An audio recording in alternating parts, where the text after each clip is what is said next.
What's up, guys? Toad back with you again, as usual. I'm not going to have any additional plays that I'm going to add to my card. I'm just going to talk about this really small NHL card and the one Major League Baseball game really quickly. Just give some quick thoughts on those, even though these thoughts are not going to amount to much because there's not a whole lot going on. These three NHL games are they all involve pretty substantial favorites, and I don't tend to be on those games very often. And the Major League Baseball game, we don't even know who one of the starters is going to be at this point, which, of course, is on the side of the Dodgers because they basically don't have a starting pitching rotation at this point. I thought I had the NFL game on over here. I don't even think I do, actually. The Jaguars Patriots. Who wants to watch that game, though? I think my read was probably correct. It looked like the Jaguars were off to the races and winning that game. We'll see what actually happens with that, though. I was going to talk, just because somebody brought it up last night, I could talk a little bit of NFL really quickly in addition to what I already have. Well, actually, my plays, by the way, in the NFL are, I have 4 plays today, actually. Miami plus 3.5, Minnesota minus 1.5, which that one looks a little bit iffy as far as the market is concerned right now, although it is still a fade of the public. I still do like it. The rest of these, I think, are completely on board with the market read. Carolina plus 9.5, or if it hits 10, has it hit 10? Yes, it has. So Carolina plus 10, it looks like we can get on that, so nice. Get the key number 10 on that, and 49ers minus 1.5 are my 4 actual plays today. JC, what's up? Thanks for hanging out. So I was going to talk Seahawks-Falcons just because somebody mentioned it late last night. The Falcons are up from 2.5 to 3, 57% of the tickets, 61% of the cash. I mean, this is one of the somewhat bigger games, I guess, today. I don't know if I have my feelings completely straight on this game. Of course, this is one that I'm not playing, but let's take a look at the schedule here. This is one where Atlanta, they're coming off a pretty easy game last week. They had a bigger game the game before that, and I had mentioned I took the Panthers last week because Atlanta had this run of really difficult games, and then they had this game against the Panthers. It just looked like it was a game where Atlanta might really not just, they might just not show up in that game, but they still were able to win and cover. And now they're coming back, and they do have a somewhat more substantial game, although they do have a big game up next against Tampa Bay. But are they going to overlook a Seahawks team that's kind of a mediocre team and is usually a decent team in the conference? I don't know. Something tells me that they won't, but I don't know exactly. And the Seahawks, they're coming off a pretty difficult loss, man. They're coming off a tough game against the 49ers. They do have a little bit of extra rest because that was a Thursday game, so maybe that extra rest will help break up that momentum. So this, again, it's a tough one for me to read. It does look like more of the cash is coming in on the Falcons in this one, and the total looks like it's getting some movement up from 47.5 to 52 with juice on the over, 85% of the tickets and cash on the over. I mean, the over might make sense in this one just because both defenses have kind of been struggling as of late. But I don't know. I mean, I just figured I would comment on that game, but there's not a whole lot that I can really tell you about it just because I don't have that much of a sense for that game. One thing that I forgot to mention when I was talking about the 49ers and the Lions last night was that this sets up a potential really nice spot to take the Dallas Cowboys next week because look at what's going on here. You had Dallas. They have a bye this week, so they're going to get to rest. They went into that bye on the worst note possible. They got absolutely crushed at home by the Detroit Lions. Totally embarrassing loss. Everybody's making fun of Dallas, even though I know it was Detroit. Like, Detroit's a good team, but still, you lose 47-9 or whatever. That's totally embarrassing. Now Dallas gets to have a week off. They get to fix things on the week off. Meanwhile, the 49ers have to play major Super Bowl revenge game against the Chiefs. So this is going to be a difficult game. And if this game is close, especially if the 49ers win this game, which I am banking on that being the case, finally getting some revenge here, the 49ers play Dallas next week. So look at the spot that sets up. It's going to be Dallas coming off an embarrassing loss plus rest against a 49ers team who's going to be in like a potential really big letdown or hangover spot there. So I'm already looking to play the Dallas Cowboys in that game next week. I don't know if there's a line. There has been a line on it somewhat throughout the week. It looks like it is 7 right now I mean, I wouldn't even hate it if you took the 7 on the Cowboys next week now, just in anticipation of it. But basically, the only way that I'm not going to wind up playing Dallas next week is if the 49ers get completely destroyed in this game. Although I know if the 49ers look good today, maybe you're going to get a little bit of you're going to get less of a line on this one, maybe. If the 49ers look really good, it's going to help, actually, right? What am I saying? The line might even go a little bit higher than this. So it looks like you'll probably be able to get 7 or something close to that on Dallas. So just a little bit of a look ahead there. Let's talk about the Major League Baseball game, the NLCS game here. JC, you're the only one in my chat, man. It looks like actually I have 2 people. So this is the Mets-Dodgers. This is a 3-2 Dodgers lead in this series. The Mets won to push it to a 3-2 series and push it back to L.A. So we're now flying across country again, back to L.A. For Game 6 and 7 if it's necessary. They had the day off yesterday, so that does set up decently for both bullpens, at least. Having the day off yesterday, but it does look like the total is flipped from 8.5 juice to the under to 8.5 juice to the over. So it looks like some movement may have come in on the over there and a little bit on the Dodgers, up from -140 to -143. No percentages yet on this. I really don't have much of a read on this. This is Sean Manaea against undecided for the Dodgers, because Dodgers, if it's not Flaherty pitching for the Dodgers at this point, because their starting pitching rotation has so many injuries, man. Kershaw is not there. Glasnow is not there. So Dodgers go with a lot of bullpen games and stuff. It looks like this could be a bullpen game for the Dodgers here, and then they might be lining it up such that they'll have a better starter go in Game 7 if it's totally necessary, whereas the Mets, they're going to roll out one of their better couple of starters in this game.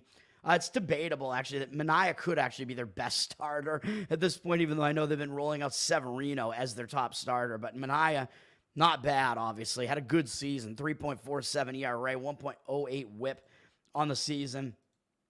I don't know what else I was just about to say. But yeah, he had a good season overall.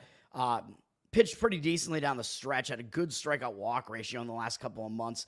3.52 ERA in August, 3.32 in September, 37-6 strikeout walk ratio, and 35-11 in those months, respectively. He's made 3 starts in the playoffs, 1 in each series, 17 innings pitched, 17-6 strikeout walk ratio, 5 runs allowed, so a 2.65 ERA, and 11 hits allowed. And he hasn't allowed more than 2 earned runs in any of these appearances. He did walk way too many guys. His worst appearance was the one against the Dodgers in this series, although they won that game.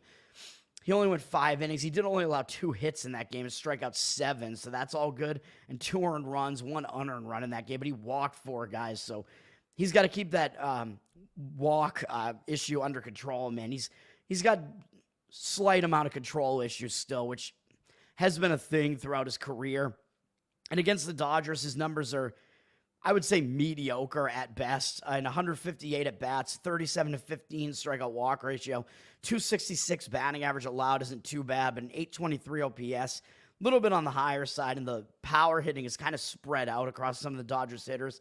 So he hasn't been that great against the Dodgers, but other than that, I mean, his home road splits aren't that bad either. He's been pretty good both home and on the road, and on the road, he's actually been a little bit better in a way with a 3.17 ERA, although a little bit higher opponent batting average. So Manaea, certainly not bad.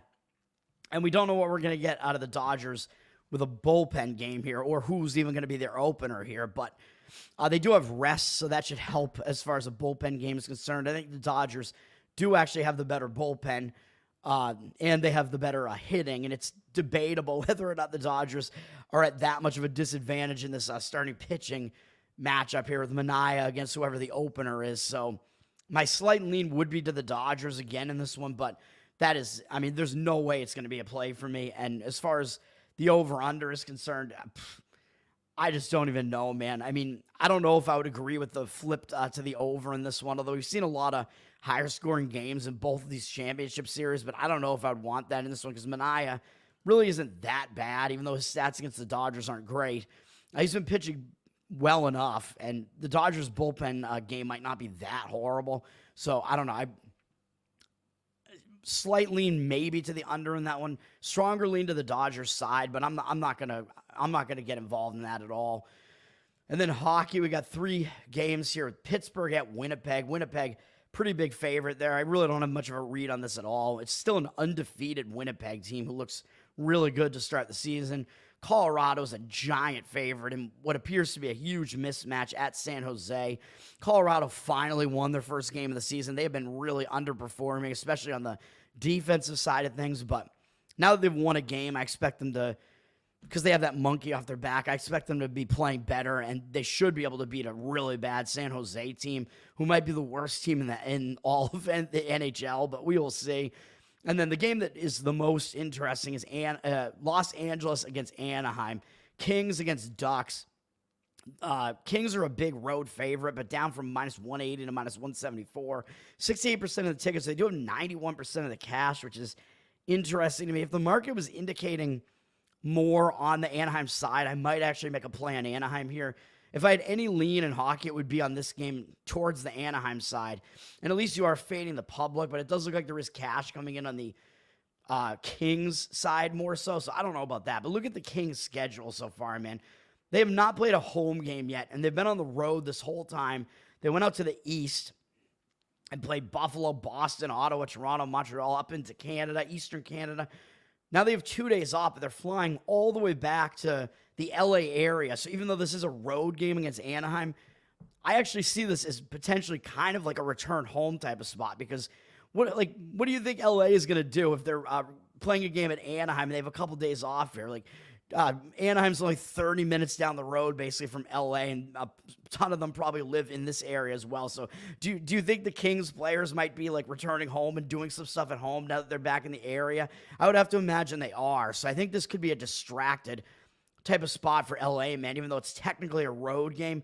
It looks like a return home type of spot to me, returning home from a long road trip, long time off. They probably are returning home to their families and doing some stuff. They play this really awful Anaheim team, and then up next they have Vegas, which is a much bigger game 2 days from now, where they have to go, still another road game. They have to take a trip over to Vegas. Not a long trip, but they still stay kind of in the area here. But I think they could be looking ahead to that game as well, even though I know the Kings haven't been playing particularly well, and they're only 2-1-2 right now. But even so, I think that this is a spot where it's a potential return home distraction spot where they could overlook Anaheim a little bit for those reasons I just said. And Anaheim, they are coming off a tough game, though, where they lost to Colorado. Overtime. They played 2 straight overtime games, and now they only have 1 day off here. But they're returning from Colorado, from high elevation, back down to the Pacific Coast. So it's not really the easiest spot for them either, but it's not really a return home from a road trip spot, because it was only a one-game trip out to Colorado. But they did play pretty tough. So when you take Colorado into overtime like that, you could be in a potential little bit of a hangover spot after that. But still, Anaheim, I think they'll probably have focus for this game against the Kings, because the Kings are kind of like their bigger brother in the LA area, and they only have San Jose up next, which is not a big deal. So as far as the hockey games, Anaheim would be my strongest lean, but it's not going to be a play for me in these. So no plays in any of those. That's going to do it, man. Quick morning video just to run down some of these additional games here in hockey and baseball. Of course, the baseball's an NLCS game. So I will be back again with you to talk. I'll talk more about the Monday Night Football games tomorrow morning, I guess, where I talked about them on my show last night, so you can go check that out. I don't have plays in the Monday night games, but I gave my breakdown on those, and I will have more hockey, I guess, for tomorrow, and maybe more baseball if the NLCS continues, and basketball. NBA starts on Tuesday, man, so that's going to do it for me. I'm Tower Gang Toad. Of course, go follow the Tower Gang podcast. Sign up for the Patreon, patreon.com/Tower Gang. We are the most hilarious comedy podcast out there, man. You get live pre-shows, post-shows, hang out in the Telegram with us. JC knows what's up. He's one of the Patreons. So you get all that. And we will be at Bohemian Grove in Central Florida, somewhere about an hour outside of Orlando.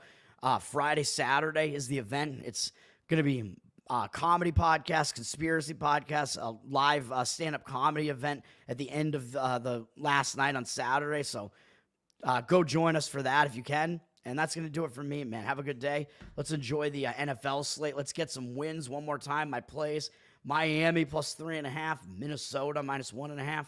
Carolina 9.5 plus, or plus 10 actually is what it's going to be now. I should go grab that because it looks like the 10s are out there. And 49ers minus 1.5. San Francisco. Thanks for hanging out, guys. JC, thanks for being in the chat. Peace out.